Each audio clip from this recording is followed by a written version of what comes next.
Oi, eu sou Florencia Tolosa, estudante da fisioterapia na Faculdade da Uniamérica.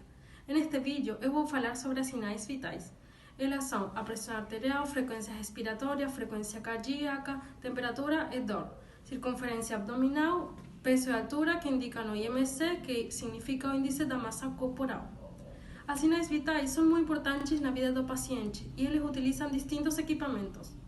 Durante este vídeo, eu vou realizar a aferição com os equipamentos das sinais vitais no pacientes reais. Eu vou começar com a pressão arterial. Para aferir a pressão arterial, os elementos que se utilizam são o estetoscópio e o esfigmomanômetro, que contém um manguito que deve ser adequado ao braço do paciente para não ter um diagnóstico falso. O paciente pode estar sentado ou deitado. Neste caso, vou fazer a medição com o paciente sentado com o tronco recto, pés apoiados no chão. E o braço do paciente que vai ser utilizado para aferir deve estar apoiado sobre um suporte, na altura do coração.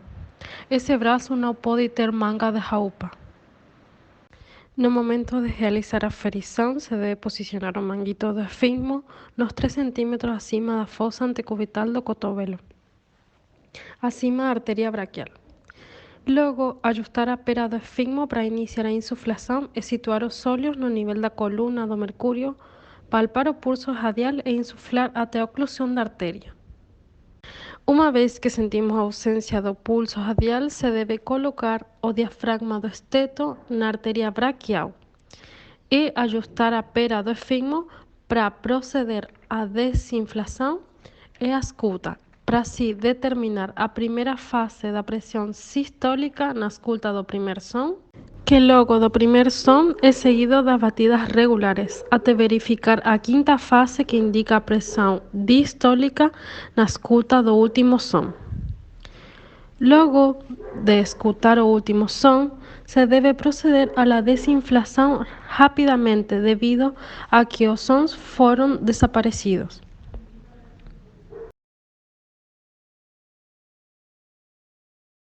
A técnica pode ser repetida logo de 1 ou 2 minutos.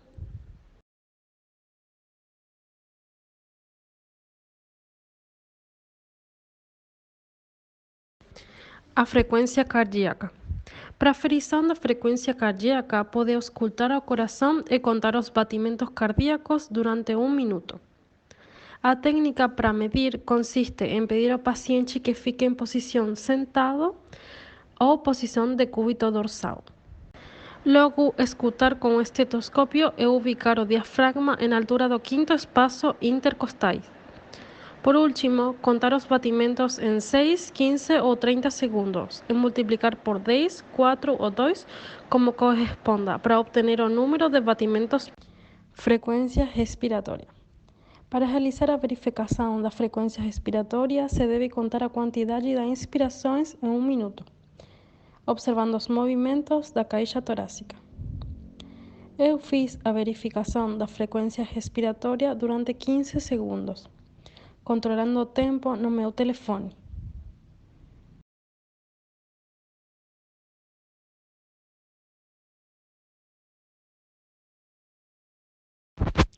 Temperatura. O elemento utilizado para medir a temperatura é o termômetro, que tem como objetivo medir o calor corporal. A temperatura pode ser medida nos pontos da boca, canal do recto ou temperatura anal, axila ou temperatura axilar. Este tipo da temperatura axilar eu vou explicar no vídeo. Para realizar a temperatura axilar, o paciente pode estar sentado com a postura recta, onde o termômetro é colocado no centro da axila, mantendo o braço do paciente encostado ao corpo por 3 a 8 minutos, dependendo do aparelho. Este método é o mais utilizado em casa pelas crianças pequenas. A temperatura normal corresponde a 37 graus, mientras que si a temperatura excede os 37 graus, corresponde a febre, ou também conhecida como pirexia. Mientras que si a temperatura se encontra abaixo dos 35 graus, é conhecida como hipotermia.